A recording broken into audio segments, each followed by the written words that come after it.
स्वामी जी, अभी हमने जब शो की शुरुआत की थी तो अमेरिका की एक स्टडी का जिक्र किया था जो ये कहती है कि इंसानों का डॉग्स के साथ बड़ा मजबूत रिश्ता होता है। इंसानों में भी महिलाओं को डिप्रेशन से अगर बाहर निकालना हो तो उन्हें एक पेट दे दो, कुत्ता उन्हें दे दो उसकी देखभाल करने के लिए। सच्चाई तो ये है कि स्वामी जी, जब कोई जिंदगी में अंधेरों में घिरा होता है तो उसे एक अच्छे सच्चे साथी की ज़रूरत होती है।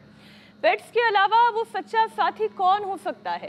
कुत्ता से खेलो, बिल्ली से खेलो, और किसी में खेलना हो तो ये पाकिस्तान और अफगानिस्तान वाले शेर पालते हैं, शेर, उनसे खेलते हैं। तो ये अच्छी बात है, जो है एनिमल प्रेमी होना चाहिए। हंसी मजाक की बात अलग है, हम सब जीवों से प्रेम करते हैं और सब जीवों को भगवान का ही अंश मानते हैं। इसलिए हमारे यहाँ तो 10 अवतारों में जो है यात्रा ही शुरू हमारी होती है, मत्स्य अवतार से लेकर के शुकर अवतार से लेकर के क्या सारे अवतार भगवान के ही है, नरसिंह अवतार। तो सब जीवों से प्रेम करो और स्वयं से प्रेम करो। लव योरसेल्फ, अपने आप से भी प्रेम करना सीखो। हम अपने आप से भी प्रेम करते हैं और सबसे भी प्रेम करते हैं। जो एक दो से प्रेम करता हो थोड़ा सुखी रहता है, और जो सबसे प्रेम करता हो पूर्ण सुखी रहता है। इस पूर्ण सुखी रहने का मंत्र दे दिया मीनाक्षी जी। जैसे आप अखिलेश जी पे प्रेम करते हो, गुड़ी दोनों बिटियाओं से भी प्रेम करते हो और सबसे प्रेम करते हो और सदा प्रसन्न रहते हो, ऐसे हम सबको चाहते हैं। देखो, एक रिलेशनशिप का बड़ा प्रेम, पति पत्नी का प्रेम, माता पिता का प्रेम अलग होता है। वो एक आंतरिक परिधि का प्रेम है, उसकी एक अलग मर्यादा है। लेकिन समष्टि से प्रेम हो जाए ना, ये मैत्री सबसे पहला गुण बताया योग में। मैत्री करुणा मुदिता उपेक्षा नाम सखत पुण्य पुण्य विषाणाम भावना तस्य तप प्रसादम, तो सदा चित्त प्रसन्न रहेगा। तो ये उपाय है, मैत्री, करुणा, मुदिता, और जो दुष्ट प्रकृति के लोग हैं, आसुरी प्रकृति के लोग हैं, और जो नकारात्मक ऊर्जाएं बहुत सारी है, उनसे उपेक्षा, निरपेक्ष, उनसे डिटैच रहो। अब पूर्ण प्रसन्न रहो हमारी तरह से, मीनाक्षी जी की तरह से, ज्योत्सना जी की तरह, सरस्वती का पूजा में हमारे सब कैसे प्रसन्न रहते हैं, हमारे रजत शर्मा जी। अच्छा स्वामी जी, एक नई स्टडी ये कहती है, देखिए हर वक्त में एक स्टडी लेकर आ जाती हूँ, लेकिन ये नई स्टडी कहती है कि क्रॉनिक स्ट्रेस से भी थायराइड की परेशानी होती है। तो स्वामी जी, स्ट्रेस के कार्टिसोल हार्मोन से थायराइड ग्लैंड में सूजन बढ़े तो फिर क्या करें? पहले तो यह है कि जड़ पर ही वार करो बीमारी की, कि स्ट्रेस ना होने दो। लेकिन अगर स्ट्रेस हो ही गया है तो फिर कार्टिसोल हार्मोन को कैसे बैलेंस? स्ट्रेस बहुत बढ़ रहा है। हमने बचपन से शीर्षासन किया, तो शीर्षासन से हमने स्ट्रेस का ही शीर्षासन करा दिया। हेड स्टैंड, और हेड स्टैंड के साथ साथ ये हैंड स्टैंड भी बहुत अच्छा होता है। इसके लिए क्या करना पड़ता है? इसके लिए थोड़ी प्रैक्टिस करनी पड़ती है। ऐसे इसके लिए तो ऐसे प्रैक्टिस करनी पड़ेगी। स्वामी जी, आपका तो हैंड स्टैंड के साथ साथ वॉकिंग भी हो जाती है। लोग ठीक तरीके से पांव पर चलना नहीं सीखे तो हैं। देखो तो आपको स्ट्रेस का शीर्षासन कराना है, प्रसन्न रहो, संतुष्ट रहो। देखो, अपने पूर्ण विवेक से, पूर्ण भक्ति से, पूर्ण पुरुषार्थ से, अर्थात पूर्ण समझदारी से, पूर्ण प्रेम से, अपना जो भी सामर्थ्य कुछ बचा के नहीं रखना, जो बचा के रखते उसको बचने हरकतें कहते हैं। उससे अपना काम करते रहो, संतुष्ट रहोगे, जीवन में स्ट्रेस नहीं होगा। फिर शीर्षासन करो, अनुलोम विलोम करो, भ्रामरी उद्गीत करो। और ज़्यादा स्ट्रेस रहता है, दिमाग की नसें कमज़ोरी हो गई हैं, तो मेधावटी मेमोरी ग्रिड थोड़ा ले लो। गाय का दूध पियो, गाय का घी खाओ। गाय का घी 1 चम्मच सुबह खाली पेट खाना चाहिए। और गाय छोटी, आजकल तो पुंगनूर गाय, मेरे पास हरिद्वार में पुंगनूर गाय है। हाँ, और अब तो जो है सबको जब से पता लगा है मेरे पास पुंगनूर गाय, तो लोग ट्रक भर भर के भेज रहे।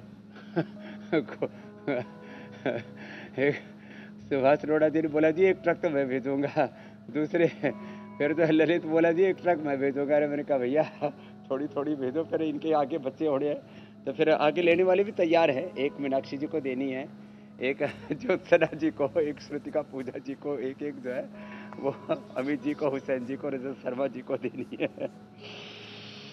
गाय से प्रेम करो।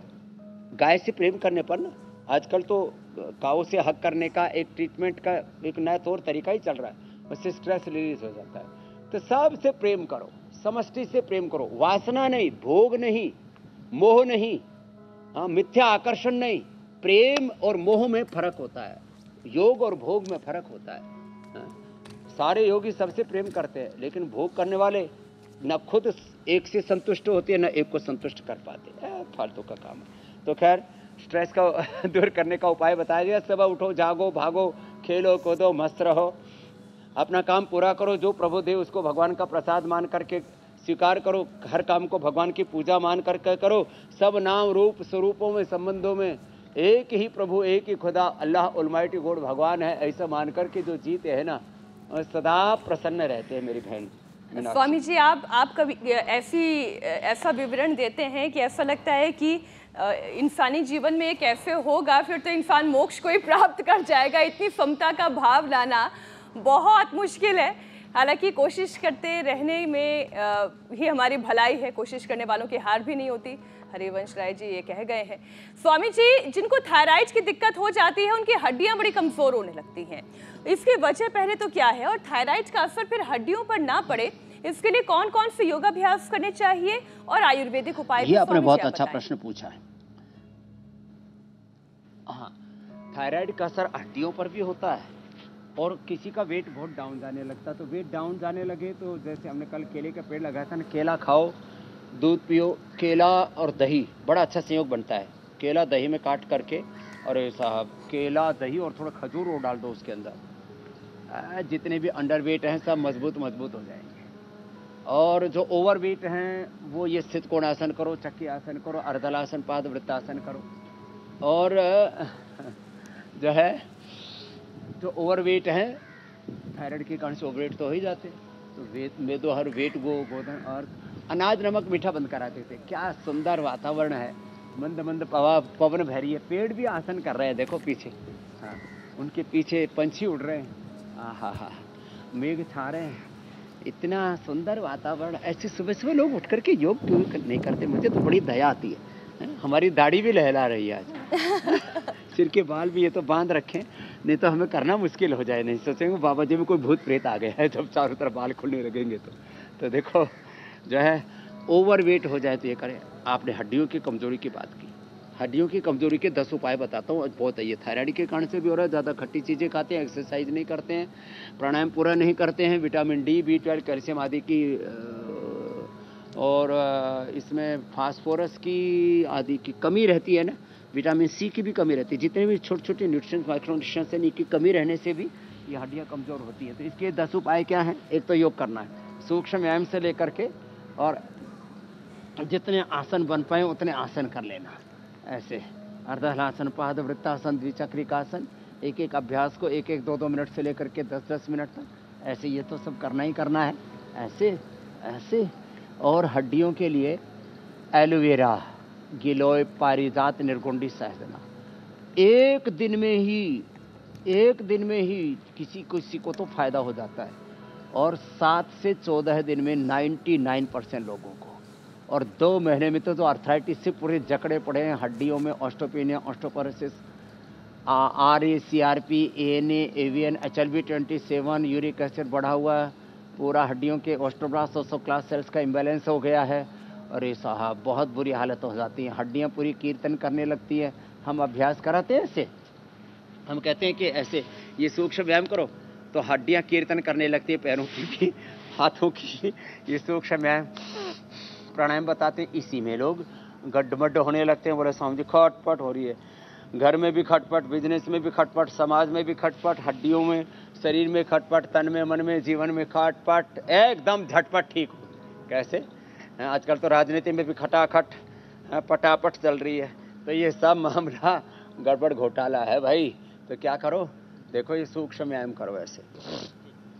तो एलोवेरा, गिलोय, पारिजात, निर्गुंडी, सहजने का रस पियो, हल्दी, मेथी, सौंठ का पाउडर करके खाओ, अश्वगंधा, शतावर का पाउडर लो, फिर लहसुन खाली पेट खा लो, फिर ज़्यादा यह तो पेडानिल गोल्ड ऑर्थोग्रिट ले लो। अंदर से हड्डियाँ ज़्यादा ही कमज़ोर हो गई हैं तो योगराज, महायोगराज, गुगुल लगातार खा लो। दूध में हल्दी, शिलाजीत और लाक्षादि गुगुल खाने से तो हड्डियाँ इतनी मजबूत हो जाती हैं। और जिनको भयंकर अर्थराइटिस हो जाता तो पेडानिल गोल्ड ऑर्थोग्रिट, और वो भी किसके साथ? पेडानिल गोल्ड ऑर्थोग्रिट। ये जो अभी मैंने बोला ना, एलोवेरा, गिलोय, पारिजात, निर्गुंडी, सहजना, 5 में से 1, 2, 3 जितने भी मिल जाएं, 1 2 3 4 या पांचों के 5 मिल जाए तो कोई मुकाबला ही नहीं। और आटे में भी गूंथते समय थोड़ा सा सहजना, थोड़ा सा उसके अंदर एलोवेरा का आटा तो इतना अच्छा होता है, मैंने खूब गुंदवा करके खूब खाया और मजबूत हड्डियां हो जाती है एकदम फर्स्ट क्लास, फौला दी है। किसी किसी की हड्डियां, एक को मैं देख रहा था एक दिन, एक आदमी ने ऐसे मोटा सा सरिया लिया और ऐसे लगा करके और ऐसे इधर फंसाया और ऐसे ऐसे मोड़ दिया लोहे की रोड को। तो ऐसे रोड से भी मजबूत तुम्हारी हड्डियां हो सकती हैं। ये प्रयोग कर लेना आज जो बताए, खटाई मत खाना। हाँ, एक बात ये जोरदार है, कपालभाति ज़्यादा करना, अनुलोम विलोम का।